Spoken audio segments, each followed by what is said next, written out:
ولا تصل على منهم مات أبدا ولا تظن من أذاك به إنهم كفروا بالله ورسوله وماتوا وهم فاسقون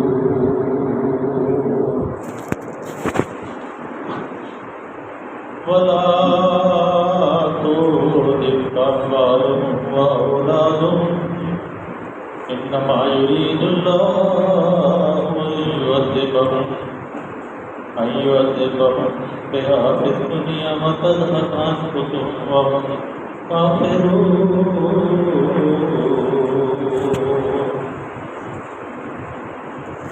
وإذا أنزلت سورة أن آمنوا بالله وجاهدوا مع رسوله استأذنك أولو القول منهم وقالوا ذرنا نكن مع القائدين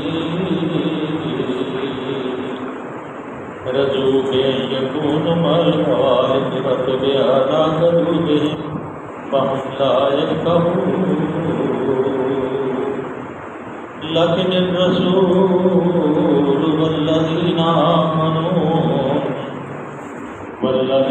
آمنوا معه جاهدوا بأموالهم وأنفسهم وأولئك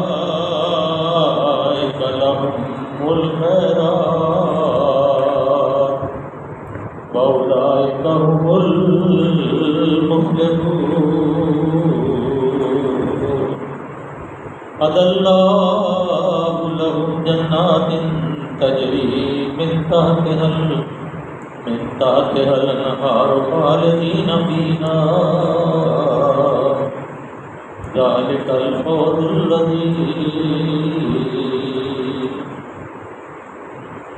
وجاء المؤذرون من الأعراب ليؤذن لهم وقال الذين كذبوا الله ورسوله سيصيب الذين كفروا منهم عذاب أليم صدق الله العلي العظيم وصدق رسوله النبي الكريم ونحن على من الشاهدين والشاكرين والحمد لله رب العالمين رب اشرح لي صدري ويسر لي أمري واحلل عقدة من لساني يفقهوا قولي ربنا آتنا من لدنك رحمة وهيئ لنا من أمرنا رشدا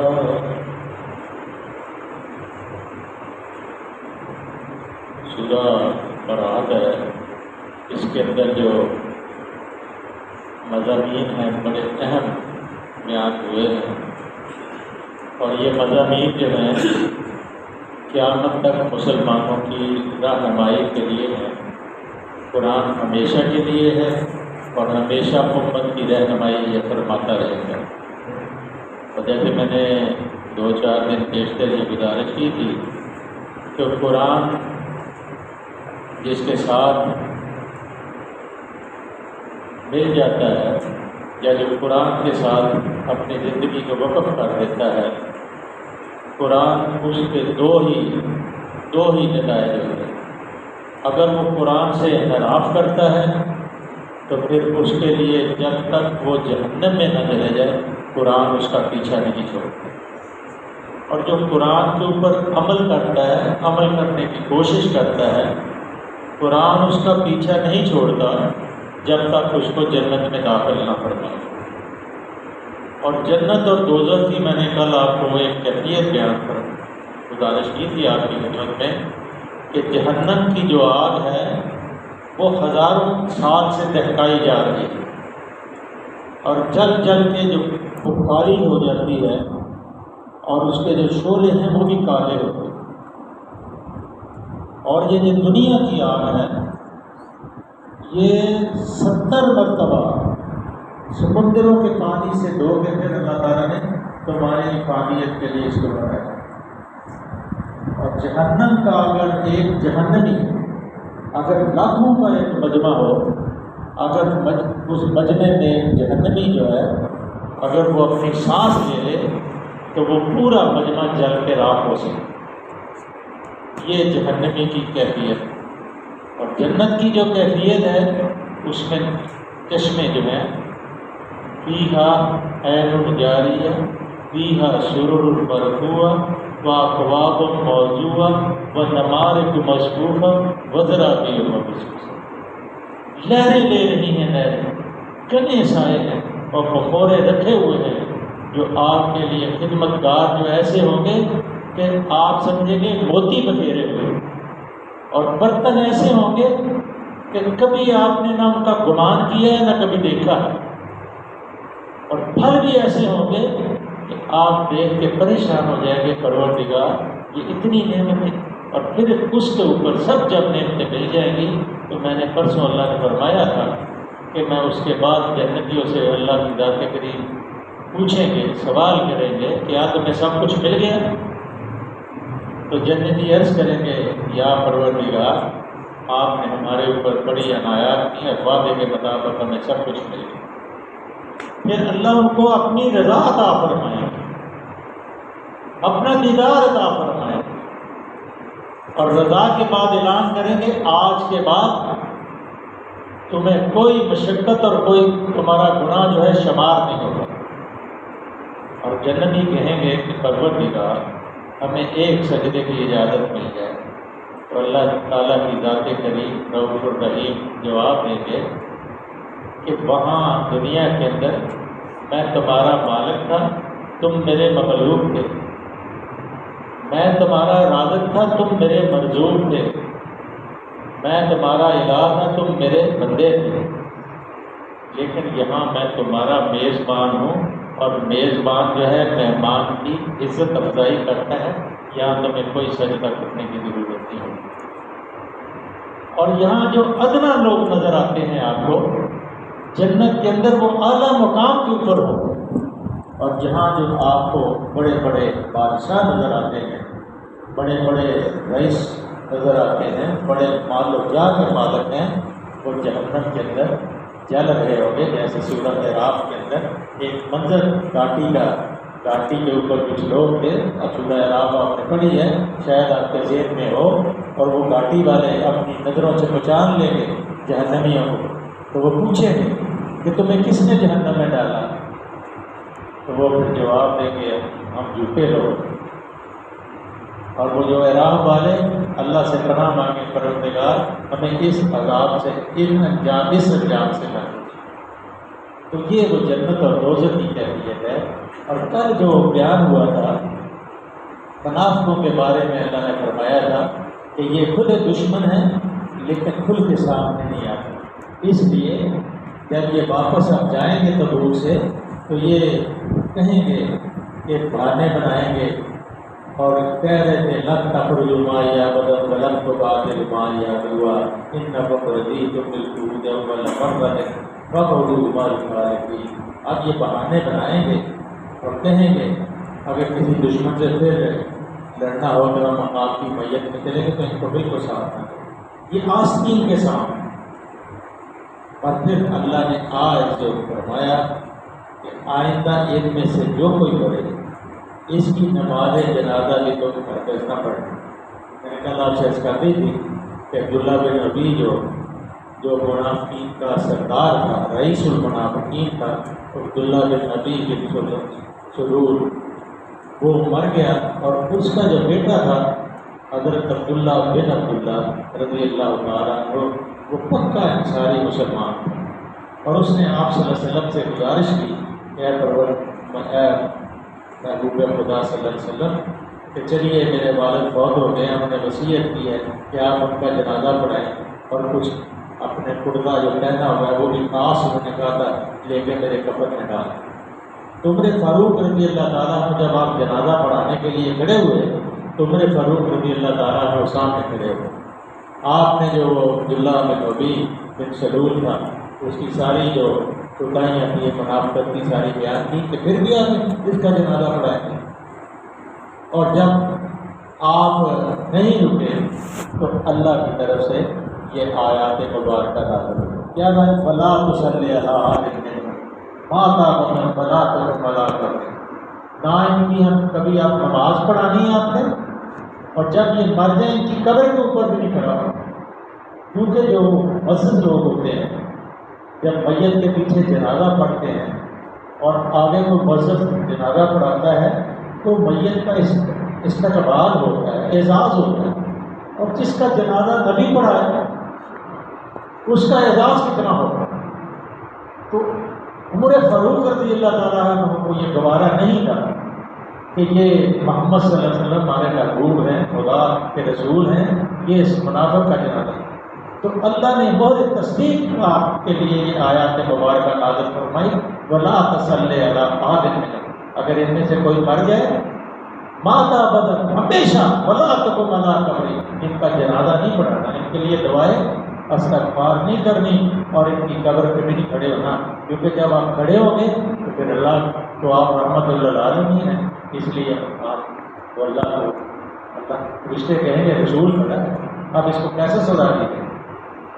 اس لیے اللہ نے حکمن منع فرما دیا، ولا تقم علی قبرہ انہم کفروا، اب تصدیق کر دی گئی، انہم بے شک کفروا، انہوں نے کفر کیا، کس کے ساتھ؟ باللہ و رسولہ، اللہ اور رسول کے ساتھ انہوں نے کفر کیا، اور اس اللہ کے ساتھ الا یعلم من خلق وهو اللطیف الخبیر، وہ سارا باریک بھی دلوں کی کیفیت اور سینے کے رازوں کو جاننے والا ہے، اس سے کفر کرتے ہیں، اس سے چھپاتے ہیں۔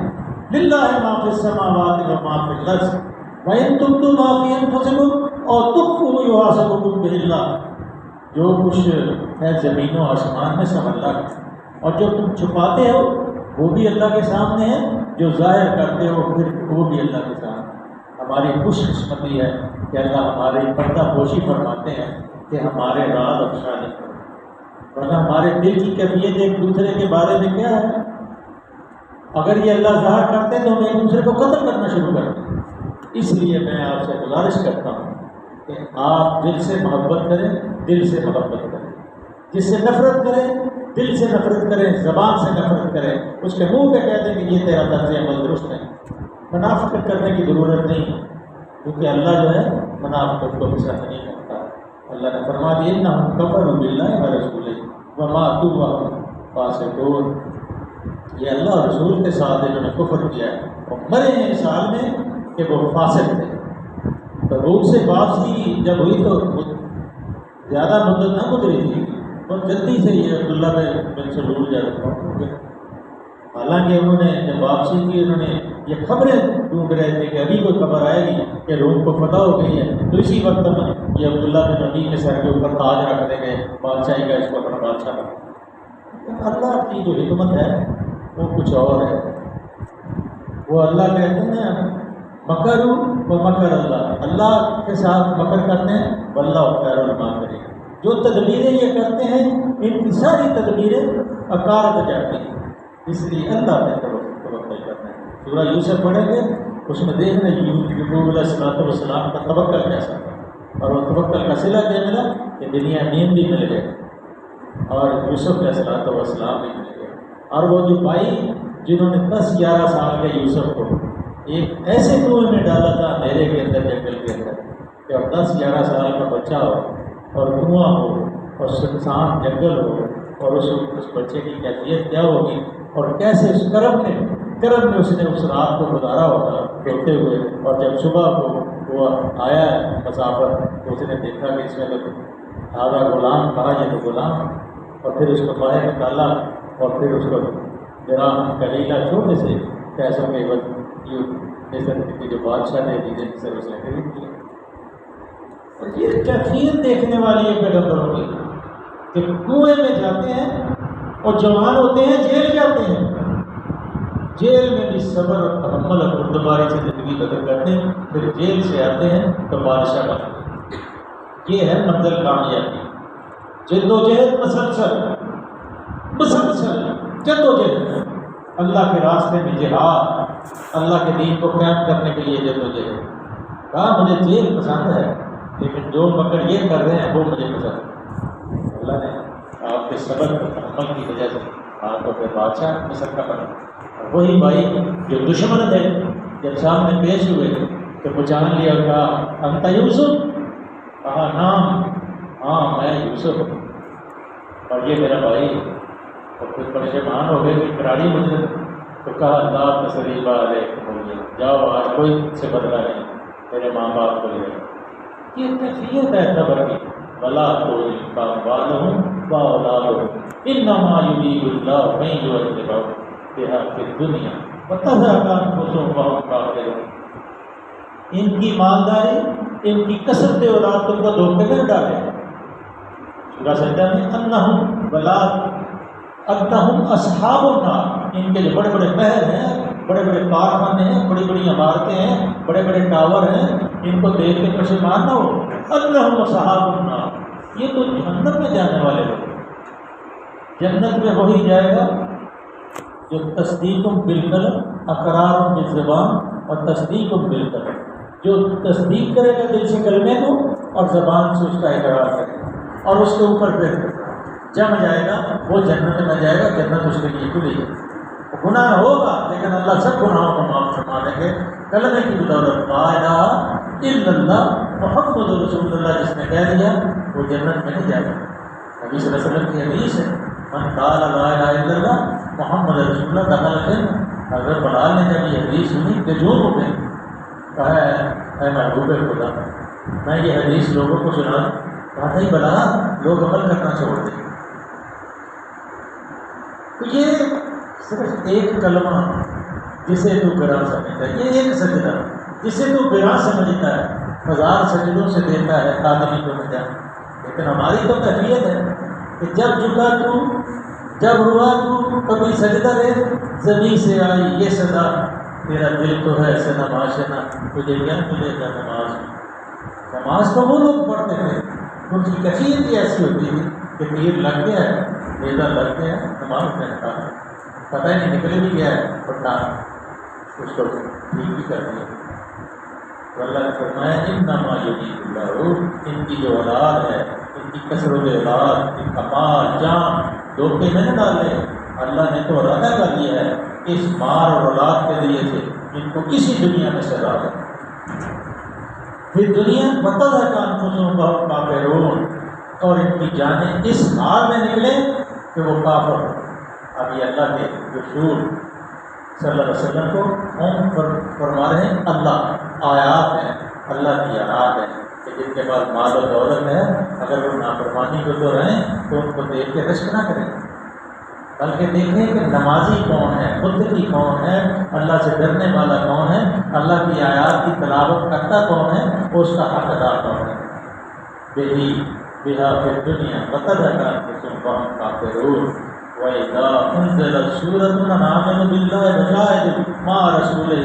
کیا ہوتا ہے جب کوئی سورۃ اس مضمون کی نازل ہوئی کہ اللہ کو مانو، اس کے رسول کے ساتھ مل کر جہاد کرو، تو تم نے دیکھا جو لوگ ان میں تھے صاحب فکر تھے قائم رکھی اور جو ان میں قوت والے لوگ تھے صاحب فکر اولو الطول منہم وقالوا ذرنا نکن مع القاعدین، تو انہوں نے کیا کہا جو قوت تھے ہٹے کٹے تھے انہوں نے درخواستیں کرنے لگے کہ انہیں جہاد کی شرکت سے معاف رکھا جائے، اور انہوں نے کہا کہ انہیں چھوڑ دیجیے ہم بیٹھنے والوں کے ساتھ بیٹھے رہے۔ یہ جو اللہ کے دین کی تبلیغ ہے یا اللہ کے دین کو قائم کرنے کی جو جدوجہد ہے یہ بہادر لوگ کرتے ہیں، بھوکے ہوتے ہیں لیکن ویسے محسوس ہوتا ہے کہ وہ حشاش بشاش، ان کی چلن پھرتی یہ ظاہر کرتی ہے کہ یہ وہ لوگ ہیں کی لگن ہے۔ وہ کہہ دیتے ہیں قولوا ربنا اللہ ثم استقاموا تتنزل علیہم الملائکۃ، جب اللہ کو ایک پکار دیتے ہیں پھر ان کے اوپر فرشتے نازل ہوتے ہیں، اور جب جس کے اوپر فرشتے نازل ہوتے ہیں پھر دنیا کی اس کو فکر نہیں پڑتی ہے۔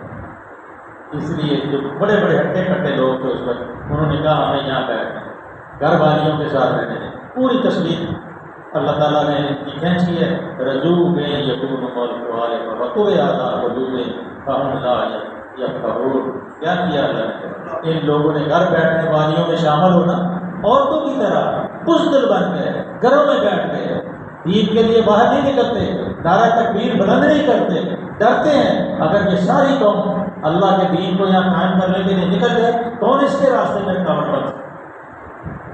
لوگ تو دعائیں کر رہے ہیں یا کوئی ایسی قوم نکل آئے اور فوج یہ کہتی ہے کوئی مطالبہ آ جائے تو تاکہ اس انقلاب آ جائے اسلامی، اور اسلامی انقلاب کی جو مبارک اسلامی انقلاب ہے اس کی برکتیں اس ملک کے اوپر نازل ہونا شروع ہو. لیکن کوئی نکلتا ہی نہیں، کوئی سوچتا ہی نہیں. یہ قرآن جو ہے یہ تسبیح پڑھنے کے لیے ہے، یہ قرآن تو رہنما ہے، بہادر بنانے کے لیے آیا ہے. جو قرآن کو پڑھتا ہے وہ بزدل نہیں ہوتا، وہ بہادر ہوتا ہے، وہ اللہ کے راستے میں اپنی جان قربان کرتا ہے، اور جان دے کے بھی یہ کہتا ہے دی ہوئی اسی کی تھی. اب تو یہ ہے کہ حق ادا رجوع کے لیے والے کا وطب ادا رجوع فہم لا یفقہون. تو گھر بیٹھنے والیوں میں شامل ہونا پسند کیا، ان کے دلوں کے اوپر اللہ نے تھپا کیا. جیسے سورہ بقرہ کہتے ہیں شروع میں آپ پڑھا تھا ان الذین کفروا سواء علیہم انذرتہم ام لم تنذرہم لا یؤمنون ختم اللہ علی قلوبہم وعلی سمعہم وعلی ابصارہم غشاوۃ ولہم عذاب عظیم. یہ جو ہے ان کے اوپر اللہ نے پردے ڈال دیے. اللہ سے دعا کریں کہ اللہ دل کو زندہ رکھے. یہ دل جو ہے یہ زندہ رہے. دل جو ہے زندہ ہے، دل مردہ کچھ نہیں ہے. دل زندہ بہادروں کا دل. اللہ سے دعا ہے اللہ تعالیٰ ہمیں قرآن کو سمجھنے اور اس کے اوپر عمل کرنے کی توفیق کا فرما دے. اللہ جو ہم نے پڑھا ہے اس کو قبول فرما لے. اللہ جو غلطیاں کوتاہیاں ہیں سب ہماری طرف سے. اللہ وطنہ سے لوگ ہیں، خاکی ہیں، گناہ گار ہیں، خطا کار ہیں، تیرے در پہ پڑے ہیں. اللہ آرزو رکھتے ہیں کہ اللہ تو ہماری توبہ کو قبول فرما. اللہ ہمیں معاف فرما دے، ہمارے گھروں میں عافیت عطا فرما دے. اللہ ہماری اولادوں کو صالح کر دے. اللہ اس ملک کے اوپر یا اللہ اسلامی حکومت قائم فرما دے. اللہ جو لوگ اس راستے میں جدوجہد کرتے ہیں، تبلیغ کرتے ہیں، تکبیر کرتے ہیں، تعلیم کرتے ہیں، اللہ سب کی جدوجہد کو قبول فرما. اور جہاں جہاں دین کے لیے جس مقدار میں بھی کام ہو رہا ہے اللہ سب کو یکجا فرما اور ان کی سب کی سائی کو قبول فرما. صلی اللہ علیہ وسلم.